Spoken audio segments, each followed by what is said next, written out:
Day 1. We just opened our textbooks to Chapter 8 when the alarms blared overhead. A red strobing light spun by the door as metal slats slid down the wall to seal us in. The others started to stir and panic at their desks. Now, class, I'm sure everything's fine, probably just a drill. Mr. Jonas held up his hand in an attempt to soothe the crowd. Just as he was about to open his mouth, Evie came in over the intercom.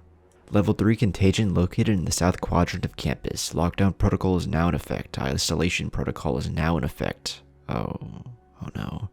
The teacher suddenly looked pale and a little panicked himself. Day 3. I slid my rook across the tiled chessboard to overtake Patricia's bishop. She stuck out her tongue in defiance as I removed it from the board. I smirked and then shoved another saltine cracker in my mouth. Mr. Jonas said we shouldn't be in here much longer. It was probably just taking the CDC a while to quarantine and eradicate the contagion. He said it must be a pretty nasty virus that they're keeping us locked in our classrooms.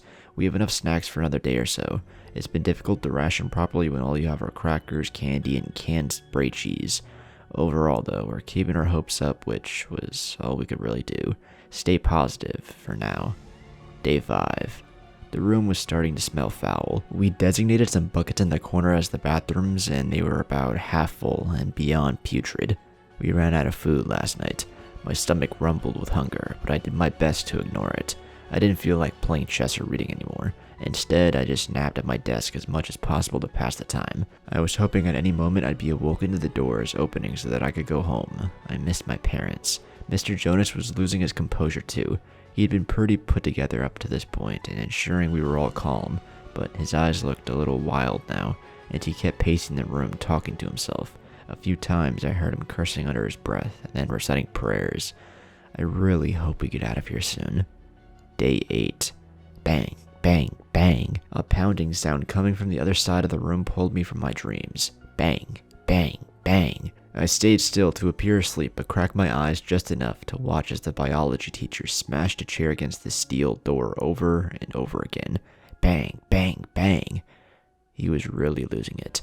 "Let us out of here," Mr. Jonas screamed as he tossed the chair to the side. "I cannot do that, sir. A level 3 contagion has been detected. I sealed off the affected area, but you must stay isolated for your safety." The robotic voice hummed over the speakers. He screeched profanities at the camera in the corner of the ceiling. Some of the other boys were becoming aggressive as well. There had been some fights the last couple of mornings. Also, some hands going where they shouldn't be going, back behind the fake plants and lab equipment. It seemed as if we were slowly devolving, becoming an enclosure of chimpanzees, like one you'd see at the zoo but only hungrier. We needed out, or something terrible was going to happen. Day 10. We'd been on a diet of tap water for the past 5 days. I felt dizzy every time I stood up from my desk. The room would spin and I'd almost black out. I kept my footing by sheer force of willpower. I had this irrational fear that if I passed out, I'd be eaten by my classmates, like a pack of hyenas and a gazelle, feasting on my intestines as they spilled across the tile floor. It sounded crazy if I said it out loud, but when I looked around the room and saw all the hungry faces, I didn't think the idea was too far-fetched after all. Mr. Jonas hadn't said a word in over 12 hours. He'd just been sitting at his desk, carving something into the surface on it with an X-Acto knife. For the first time today, I had thought that maybe we weren't going to make it out of this. Maybe we were all going to die in this classroom. I hung my head and cried. Day 13. Mr. Jonas, stop! Micah cried. "Don't you see? We have to do this. We need food. It's survival 101. When the pack is suffering and food is scarce, they turn on their weakest member. It's simple biology. Survival of the fucking fittest." Mr. Jonas had his hands around Trevor's neck, squeezing so hard that the boy's eyes were about to pop from his skull. Trevor struggled beneath him, but he was frail and terribly small for his age. Micah grabbed a large beaker from the table and lifted it high over his head. "Mr. Jonas, stop now! Don't make me do this!" But the teacher was long gone. His eyes gleamed with delight as drool dripped down his chin from salivating the thought of a meal. I jumped to my feet as Micah brought down the beaker as hard as he could into Mr. Jonas's head. It shattered to pieces on impact, knocking the teacher out cold. I helped Micah push him off Trevor. The poor kid was wheezing and gasping for air as tears streamed down his face. "You're alright. It's okay. You're alright." Micah patted the kid on the back, trying to calm him as he wailed. Suddenly, there was a scream like a war cry and Mr. Jonas was airborne. He leaped across the desk and plowed into Micah. They both went sprawling across the tile. Micah resisted him, but Mr. Jonas ended up on top and began dropping his elbows viciously in Micah's face, causing blood to spew from both his nose and mouth. Static filled my mind. I didn't think. I only reacted. I reached down and picked up a hunk of glass from the broken beaker, grabbed Mr. Jonas's shaggy hair, and pulled it back to extend his neck. I pulled the glass through the meat of his throat as hard as I could. I had never seen so much blood before. It poured in a waterfall across Micah's chest. Mr. Jonas fell to the side once more, this time never to get up again. I stared at my blood-soaked hands. I felt nothing. No remorse, no fear, only static. Suddenly, the metal stats retracted into the ceiling and the door swung open. Lockdown protocol has been lifted. Please continue with your regular schedules. Lockdown protocol has been lifted. Her cheery, robotic voice seemed so distant and out of place now. The other students gathered around me, just staring at the pool of blood. I think it was the hunger talking, but a part of me wanted to know what it tasted like. I think the others did too. Thankfully, before that, a man in a suit strolled into the classroom. "Hello, class." His perfect teeth gleamed under the LEDs.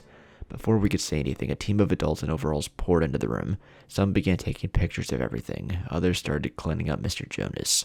One man with gray hair dropped a large box on the teacher's desk and opened it. He then started throwing fresh fruit and granola bars to each of the students. We devoured everything he gave us. I started to feel more like myself after 2 bananas and 4 granola bars. They tasted like heaven, a sweet salvation. The first man with the nice teeth and the expensive suit waited until we were all done before he addressed us. "I know it's been a long 13 days, guys. I appreciate you all hanging in there. I've alerted each of your parents that you've been cleared to go home." The classroom erupted in cheers as we all hugged each other. Even Micah, covered in gore, danced around excitedly. "You'll all be able to go home soon. But first, I just need to go on a little debrief with each of you before you go. I'm going to set up in the counselor's office, and Mr. Moses is going to bring you down one by one to give your account on what happened here during isolation." We all nodded our heads in agreement, anything to get out of there. Mr. Moses, the man with the gray hair and the snacks, took us down one by one, and we spilled our guts to the man with the nice teeth. When I gave my story and what it was like, I still felt numb. Even when describing how I'd killed Mr. Jonas, I just felt nothing.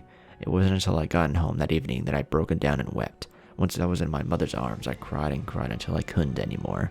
Then I ate more food than I ever had. I shoveled pasta down my throat until I thought my stomach would burst. It was a good feeling, to be full, to be human again. Years later, while I was at university, a whistleblower had leaked that what we'd endured at the school was a government cover-up for a top-secret experiment. There had been no virus, no contagion.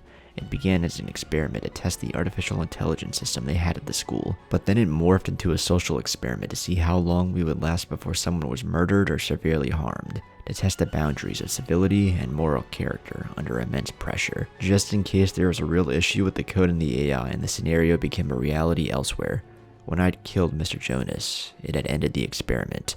The news had made me sick to my stomach. I was angry and disgusted for weeks. I was okay with it now, though. You see, Trevor may have been small, the weakest member of the Pride, perhaps, but he was also a genius. With his hacking expertise, we were able to locate Mr. Nice Teeth and Mr. Moses. It's been 6 days so far, and every time they scream and hit the door with a chair, I just can't help but smile. It's a little experiment a few of us are conducting. It'll end when someone is murdered or severely injured. Maybe. Just maybe.